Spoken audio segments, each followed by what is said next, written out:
Ayan, so yun, idol. Good evening sa inyo dyan. Ayan. Ayan, so yun, welcome back to my channel, mga idol. Ayan. At syempre, masaya tayo dahil muli na naman tayong nagkita. Ayan, so yun, idol.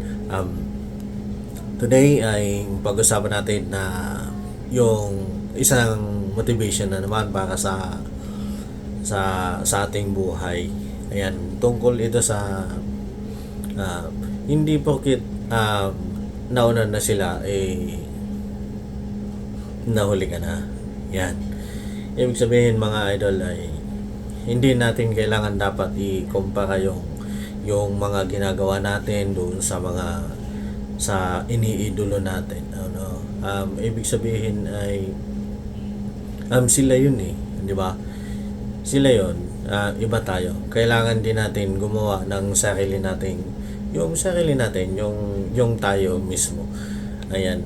Pwede natin silang gayahin in a good way, pero hindi talaga natin sila kayang kopyahin doon sa mga ginagawa nila. Kaya kailangan natin ay i-show lang kung ano tayo, kung sino tayo, para ibig sabihin ko ay maging totoo lang tayo sa sarili natin, kung ano tayo, yun, di ba? Kasi hindi naman nangangahulugan na porque umangat na sila, ikaw mababa, ay wala ka ng pag-asa. Hindi ganoon yung buhay, no? Meron tayong laging pag-asa sa buhay. Yan, lagi natin tandaan yan, mga idol. Ayun, so yun, na-share ko lang naman, mga idol, kasi gusto ko ako kasi minsan ganun din ang iniisip ko. Pero ngayon I just realize na hindi pala dapat ganun. Hindi natin kailangan ikumpara yung sarili natin sa iba. Kasi tayo to. Meron tayong magagawa na something na na sabihin natin na tayo yon, no? Pagdating naman sa negosyo ay oo, matatagumpay na sila, mga naon na sila. Hindi naman ibig sabihin wala na talagang pag-asa yung ating ginagawang negosyo. Ayun, nagsisimula pa lang tayo, mga idol, ano?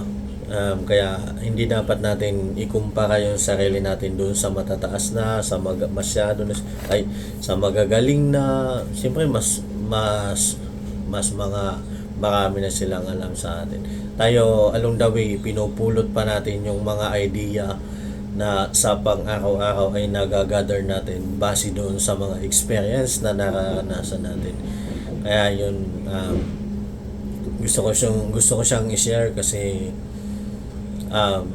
sa katulad ko na nagsisimula pa lang din, hindi pa ganun kagaling, at yung baga startup pa lang tayo sa larangan ng negosyo, pero sisikapin natin na maging magaling base doon sa mga experience na nararanasan natin. Oo, naamin ko na ako mismo ay hindi naman talaga ako ganong kagalingan, hindi ko hindi perfecto, pero doon sa mga pagkakamali, mga idol, ay nakakapulot tayo ng aral tungkol doon sa nagawa nating mali o sa nasubukan nating mali. Ibig sabihin ay hindi na natin kailangan na ulitin yon kasi alam na natin na mali na, di ba? Kumbaga tatandaan na lang natin para sa susunod ay hindi na natin siya maulit at maging aral na lang para sa ating mga nagsisimula pa lang magnegosyo, no? Kasi karamihan kasi na yung gustong mag-start mag-business ay masyado silang nagmamadali. Hindi ganoon. Step by step lang yan. Pag-aralan mo lang araw-araw kung ano yung ikaka-improve pa. Pag may mali, huwag mo nang ulitin yung mali. Just try na sa ibang pamamaraan naman. Ayun si mga idol, kasi sa negosyo, sa negosyo o sa buhay, mga idol, tama, hindi talaga natin kailangan ikumpara yung mga nagagawa nila sa mga nagagawa natin. Kasi tayo to, mga idol. Ayun. So yun lang mga idol ko. Kung ngayon mo lang nga pala na panood tong video ko na to, ay ako nga pala si Joel De La Vega, isa akong negosyante, startup pa, but sisikapin natin maging magaling sa larangan na yun mga idol. Ayun, so yun, salamat nga pala idol doon sa pagsubaybay mo sa aking mga video. Ayan, sa baba nga pala idol, nandyan yung aking munting YouTube channel. Sana naman idol ay hingi ako ng suporta sa iyo para naman at least makapagpatuloy ako sa ganitong ginagawa ko, yung pagko-content idol.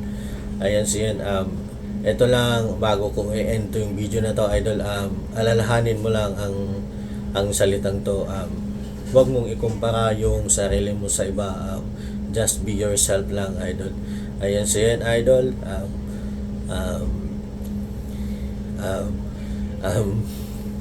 ayun na idol, see you idol, hanggang dito na lang at saka see you sa susunod nating videos.